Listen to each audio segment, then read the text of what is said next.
Hello again, my sweet, wonderful talent acquisition darlings. Rob Stevenson here, again joining you from a cozy confine in a conference room at Hired HQ in sunny San Francisco, California. If you're new to the show, here's what's going on. Every week, I will be bringing in heads of recruitment, directors of talent acquisition, every title under the TA sun, and they're going to do one thing primarily: talk talent to me. Joining me this week is a true mensch in the recruitment space. He is the president of recruitingdaily.com, and you name the company in HR tech, he's probably on the board. William Tincup. William, so glad you're here. Absolutely. Glad to be with you. And what's the name of the show again, Rob? Talk talent to me. Okay. Let's do this. I make sure to do a little pause so I can insert a flare, like a little afterward. But yeah, we just hot off the live stream. You joined us to do a live stream conversation with our CEO, Mehul, and with the senior director of technology for Capital One, James Peel. Key takeaways, how did you feel? I thought it went really well. Well, what I loved about it is we weren't really necessarily talking about startups in Silicon Valley, other than what is Capital One's plan to interact with people that might be thinking of that as a career path, which all too often we talk about, startups and the innovation that comes from startups, which is great. But there's a whole lot of big companies, mid-sized companies that have recruiting challenges that are just as important. So I think James did an amazing job. I think he was eloquent. I think he really kind of got into some of their pains and also some of the innovations that they're doing. So I liked it. I think practitioners watching it and will watch the replay will get a lot out of what James said. Absolutely. I'm definitely sensitive to the whole focusing on smaller companies recruiting because that has its own unique challenges. Building out a team, getting your ATS set up, which metrics do we focus on, which roles we prioritize, how do we build an interview process that is repeatable in skills, et cetera, et cetera. But that's a very small swath of companies. It happens to be a big swath of companies where we are, but at the recruiting ecosystem at large, not necessarily the case. So I guess just, I don't know, off the top of your head, what are some of those common problems you see enterprise level talent teams experiencing? Yeah, what's interesting, Rob, is there's a maturity to businesses. And the maturity to business that we know is also, it impacts HR and it impacts recruiting and sourcing in really kind of dramatic ways. You can have a business that's really kind of at its tail end of existence, if you will, and then all of a sudden they'll go through a brand new revitalization, and then they've got to go back and hire like they did at the very beginning of their company. Mm-hmm. And so I think that it's almost like you look at like, what are we trying to hire? How many of those do we need? And now programmatically, what do we look to do? I think so much in, again, SMB, mid-cap, large enterprise. I tend to focus on software. I tend to focus on people. But I would tell you that most of the breakdowns come from process. Either a process has been broken or they've outlived the usefulness of a process. So, okay, take like interviewing. Okay, years ago we used to do team interviews, and everyone on the team would meet them. They'd go through a full day gauntlet, meet everybody, and that was kind of our bit. We went through culture, went through values, we put them into some of the scenarios, we did the whole bit, and everybody got their hands on them. Well, all of a sudden, blink, 3 years later, we've got offices in London and Sydney. We can't do that anymore. Yep. So, but we're still trying to use that process. So still here in the London or in the New York offices, we've now grown to 140 people. We can't touch every candidate with 140 people in one day. and nor should we. And even if you wanted to, now you're like, all right, we have to get the candidate in here so that they can be Skyping with the London team as well as meeting the local team. That's right. So looking at recruiting process, and that was just kind of an interviewing process, but you can take it into any recruiting or HR process. You've almost got to look at that about every 9 months and then reevaluate. Is this process still as bulletproof, as good as it needs to be? And then if that's fixed, then you can look at software. Then you can look at people to then shore up some of the areas that need shoring up. And I'm sure it changes with every issue. What are some of the questions you can ask about your processes to see if it's scaling properly or to identify if it's one that you need to revisit? So you start with like a operations value chain. You start with the outcome. Is the outcome that you want? If the outcome's not the outcome you want, now you go through your process because it's broken. And we actually use this in the live stream as an example. If you keep pumping out, let's just say 30-year-old white engineers, and you want something different, you've got to go all the way back to the very beginning of where do you source? How do you interview? What are your interview questions? Like, go back and look at it. But you start with the outcome. And if you don't like the outcome, then you know that change has to happen. Okay, now what you do is you look at the entire vertical alignment of that process and say, okay, let's go and stress test each one of these things to see if we can change the outcome. Because if you can change the outcome, then it's like everything's got a root cause. Okay, we're hiring just 30-year-old white software engineers out of Berkeley or Cal Poly, and that we perceive that as a problem. Then we've got to go backwards into everything. And everything becomes fair game. It's not Teddy's process or Alice's process or Jimmy's way of doing things. It just becomes if we don't like the outcome, we've got to go find a way to change the outcome. Right, and full cycle. So not just like a good start would be let's have more diverse interview panels for one, but then go all the way back to what is our job description, right? Like, are we at the very beginning of the funnel, or do we need to invest in areas to attract different talent sources, right? So not just, there's not going to be a sort of, silver bullet that's going to fix that at one stage. It's I think most examples probably, it's not one lever you pull. It's the entire process has to be measured. Most people think that, like, take genealogy, and you'll talk to some people and it's like, well, where are you from? Where are your ancestors? Oh, I don't know. I've never really looked it up. And, back in the 1800s, they didn't have very good records. That's actually not true. They actually had really, really good records, especially if you left a country like Ireland or England or Germany, Spain. They kept really good records of you leaving. But it's the perception of, they didn't have good records back then. It's not going to be that way. Well, for us in recruiting, everything becomes a documentation and it becomes less personal. So like I was saying earlier, I think the depersonalization of process and the depersonalization of even software is best, because then it's not Rob's pick of the ATS or Janet's pick of the CRM. It becomes, no, it's just our CRM. We're going to make it objective. Okay, it doesn't matter who picked it. It doesn't matter if the process was somebody else's or the former boss, etc. This is what we have. Does it get us to the outcomes we want? And if it doesn't, go all the way back. You challenge every assumption. Definitely. We also talked in the live stream about the collaboration that has to take place between recruiting and HR. And I wish we had sort of double clicked into that a little bit more, because as we were talking, it struck me that there could be this sort of adversarial relationship, right? They both need each other. They both look at the other side of the office and say, well, if you would do things this way. But specific to retention, I always talk about how the recruiter's job cannot end with the offer being accepted and, hey, welcome to the office, it's day one, now go to your orientation. And like, they should be responsible for the first 90 days or whatever. So what does that collaboration look like so that recruiters can best position their talent to be retained and they don't find themselves hiring for the same role again in a quarter? That's right. So, the thing is you do that through incentives. If you want the outcome changed, then you do that through rewards and recognition and incentives and compensation.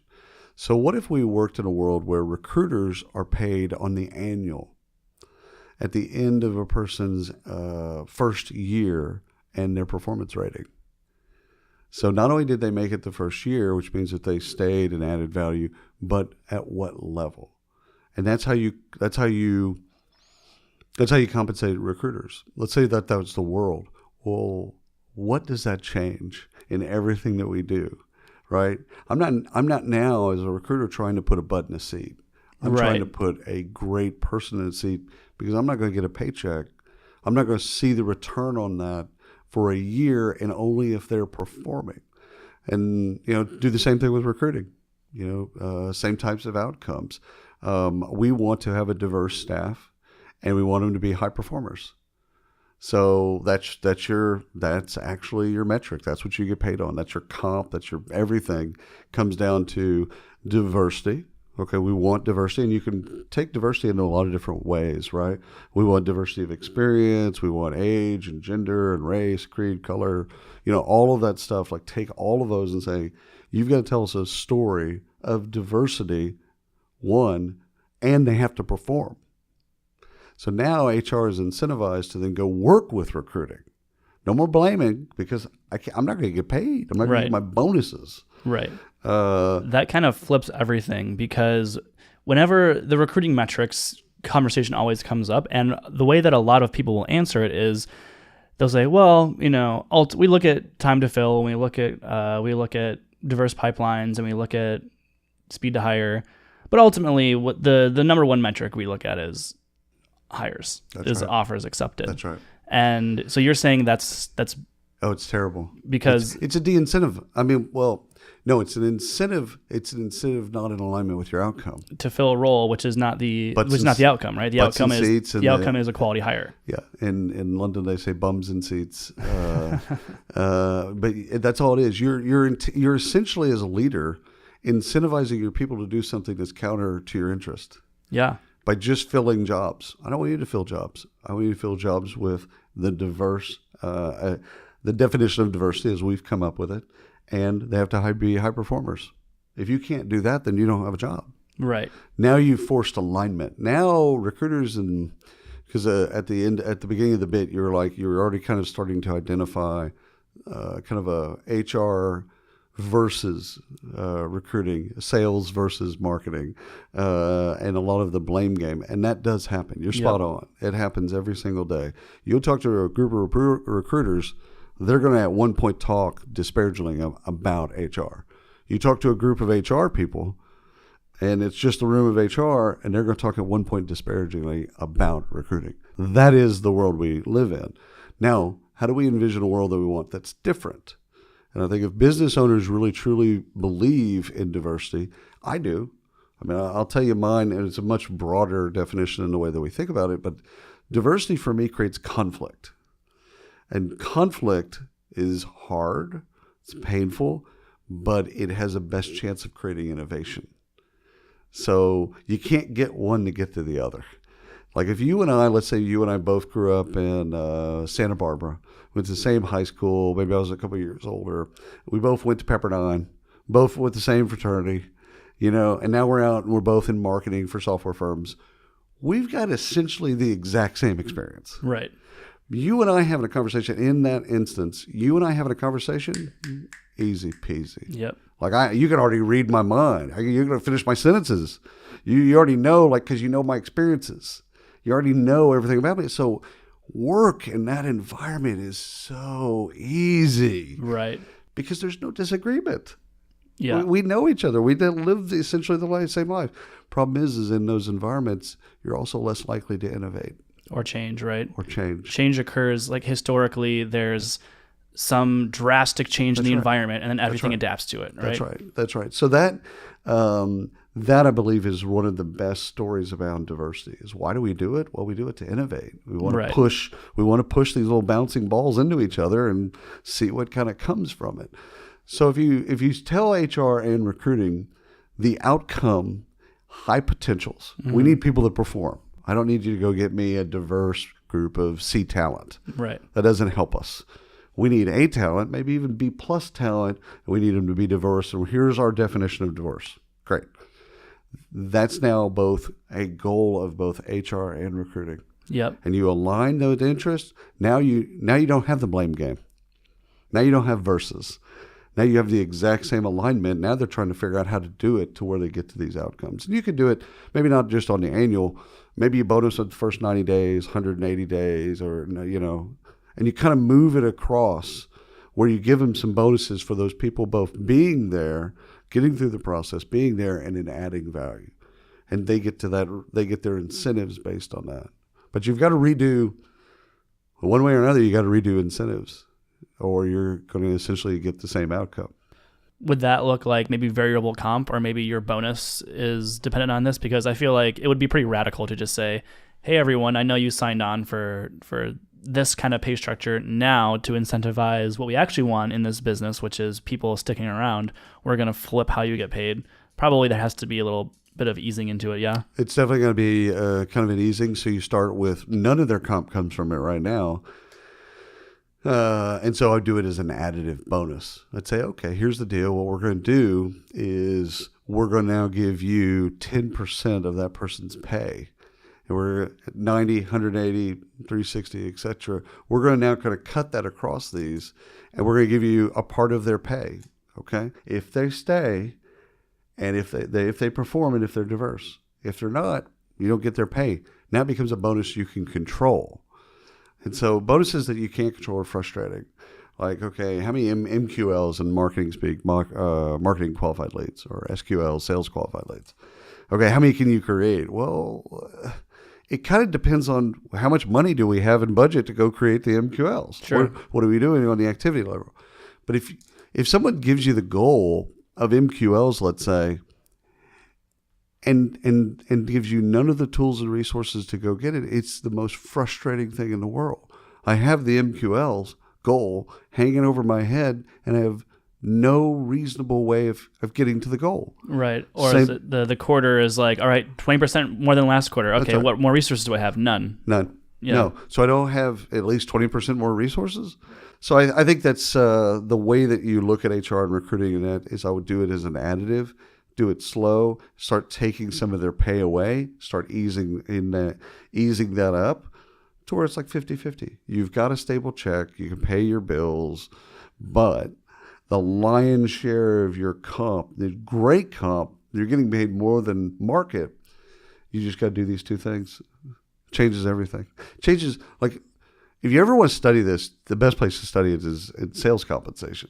Right. Because if you change the sales compensation, you'll get different outcomes. So now it becomes a game of, okay, what do you want the outcome to be in sales? Do you just want sales? Net new? Okay. Oh, they don't need to stick around? Oh, so or net lifetime value? Oh, you want them to stay 3 years? All those are different strategies. You just want somebody to buy some. Oh, I get them to buy some today. Right. Are they ever going to buy anything else again? No.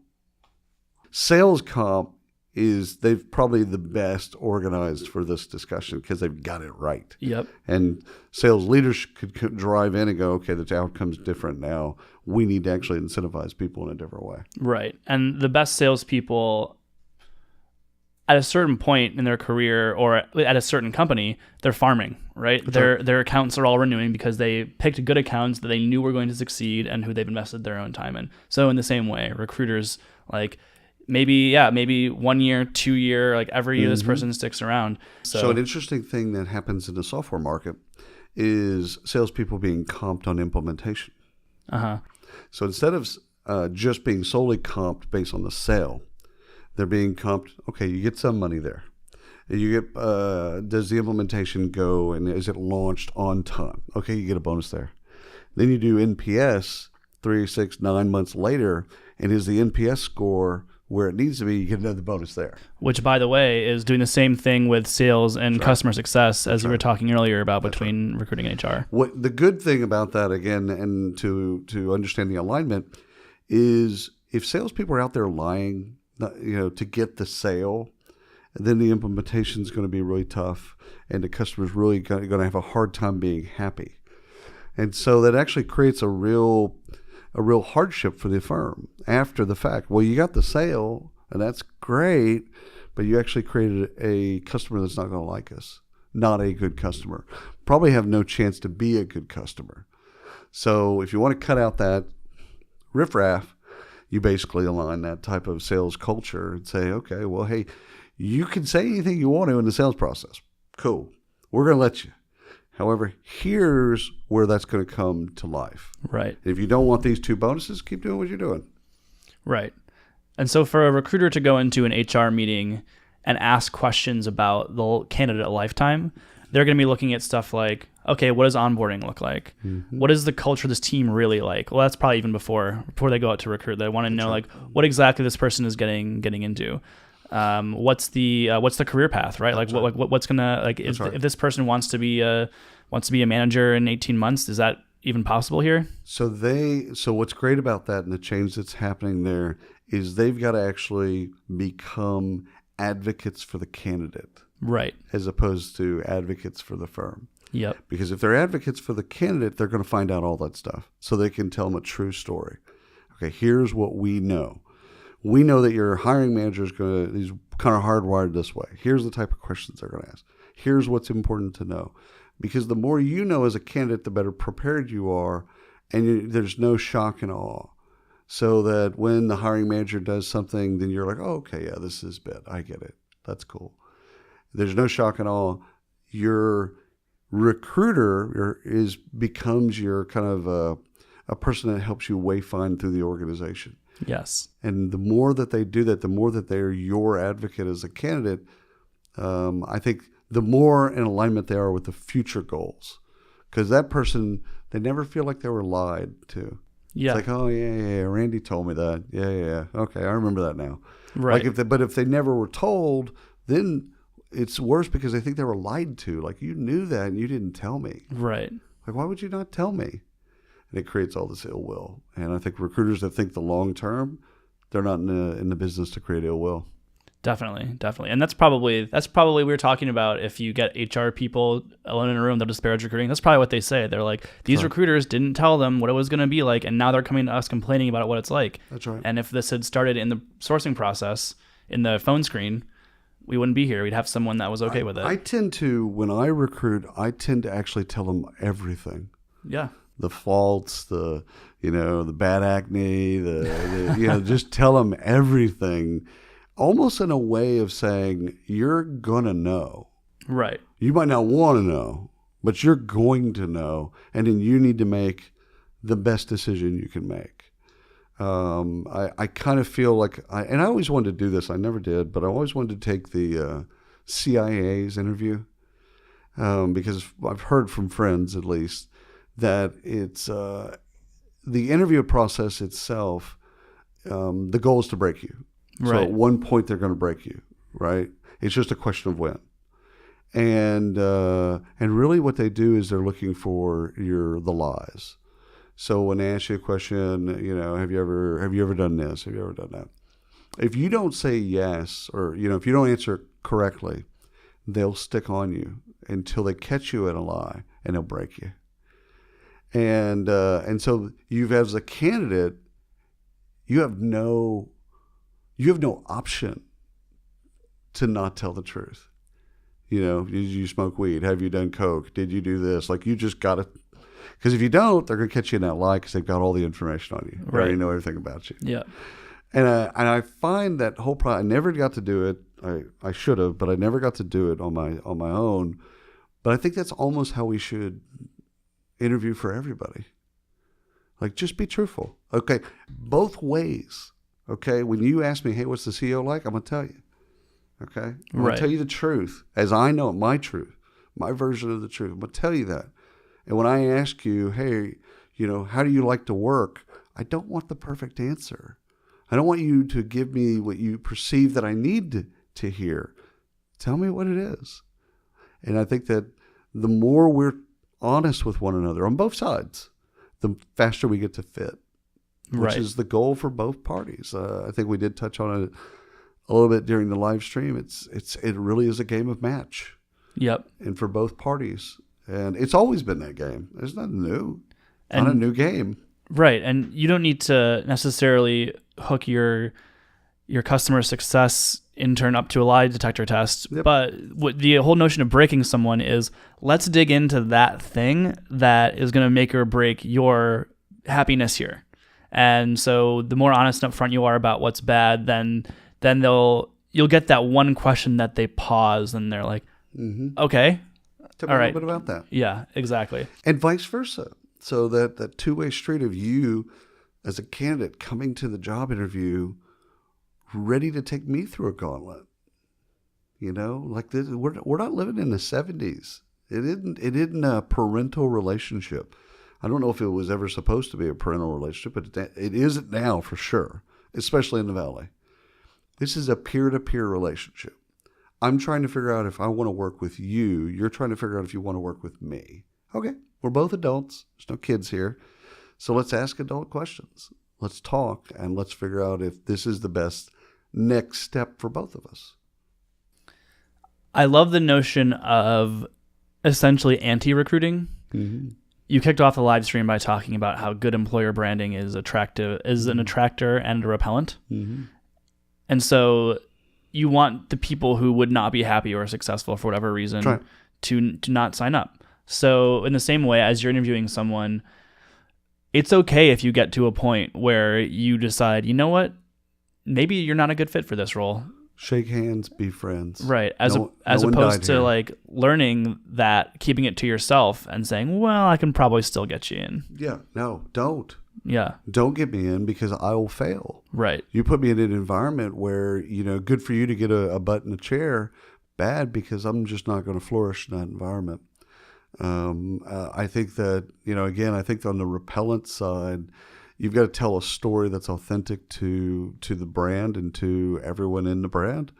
And I think this is what the New York Times got wrong about Amazon. This is now probably a year ago when they published a piece on Amazon and bad culture. I don't believe that. First of all, I don't think they did anybody a service by talking like that, because it isn't a bad culture. It's Amazon's culture. And while you might not like it, or I might not like it, there's a whole lot of people that do like it. So Amazon's culture, if you dig into it, it's close to kind of a investment banking on Wall Street. You're going to work 100 hours. You're going to work around really smart people. You're always going to have to be on your A game. It's not about work-life balance. That's a lie that's been told to you. It's about winning. Like there's these quotas, heavy. Right. And it's like, you're either going to thrive in that environment or you should never apply. In fact, don't even come here. Don't put your resume in because you will never thrive here. That's not bad. That's just theirs. It sounds like it was bad for the person writing that piece. Yeah. Yeah. Well, so what? Yeah, exactly. So, again, I think I think culture is, it can be, and again, it's, when you deal with things like sexual harassment, whether clearly over the line or something like that, like, okay, a fraternity culture. Okay. Yeah. That's not what I'm talking about. I'm talking about adults working in the way that they want to work, and maybe stylistically you don't like that, but it doesn't necessarily mean it's wrong. It's what it means. It's wrong for you, and that's okay. What we've lost, it seems like in the last 20 years, what we've lost is the ability to disagree and still respect the other person. And that's a kind of some of the values of Voltaire, is that we don't see eye to eye on this bit. I don't know what it is, whatever the thing is. We don't see eye to eye. I don't have to hate you just because we don't see eye to eye. Like, we can debate it, and you have good points. I have good points. We're still not going to change each other's minds, but it doesn't have to be hate after that. And I think all too often that's we go there too quickly. And that's in politics. It's in pretty much everything. But I think culture should be something that you look at and you say to yourself, because it might be the culture you like now, but that culture might change, or you might change, and then it's not as good of a fit. It's almost like at that moment in time, it was magical for you and for the company, and everything fit. and then something changed. You might have changed. You went through a horrific car accident, or the company acquired 3 companies, and now you've got 20,000 employees. Like, it's different. And now you're looking at yourself saying, I don't really like the culture. I don't really like the culture. Was it you don't like the culture, or you don't like how the culture has changed, and you don't feel a part of the same culture? So I think we can say, and we should say, culture is bad for you, but not culture is bad or culture is good. I love it. We're creeping up on optimal podcast length, the length of the average commute. What? So I don't know how do I close this thing out? It's a delicate needle you have to thread. I guess I would just say that this was really wonderful, and we dug into a lot of the topics that you and James and our CEO Mayhole dug into on the live stream. So I'll have a link to that in the episode description and on the website, talktalenttome.com. I also want to plug a mailbag. I wanted to try and engage a little bit more. If there's anything that you out there would love us to talk about or dig into, please drop me a line, rob.stevenson@hired. We'll talk about it on the show. It'll be fun. William Tincup, you're the man. So glad you got to come in here and do this with me. Vice versa. And this is the second time we've done this. Right. So thank you for the time. Thank you for having me be a part of it. And thanks to the audience. And to all of you out there in podcast land, you've been amazing, wonderful, talented, brilliant recruiters. I've been Rob Stevenson. Have a spectacular week, and happy hunting.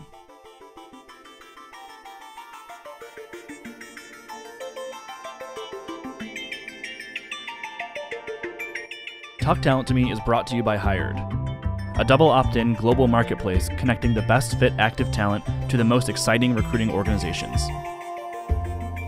If you'd like to learn more about how we can help you find your next great hire, head to hired.com/employers and we'll get started. Talk Talent to Me's artwork is done by Nicole Getz, and the music is composed by Ben Prunty. Next time on Talk Talent to Me.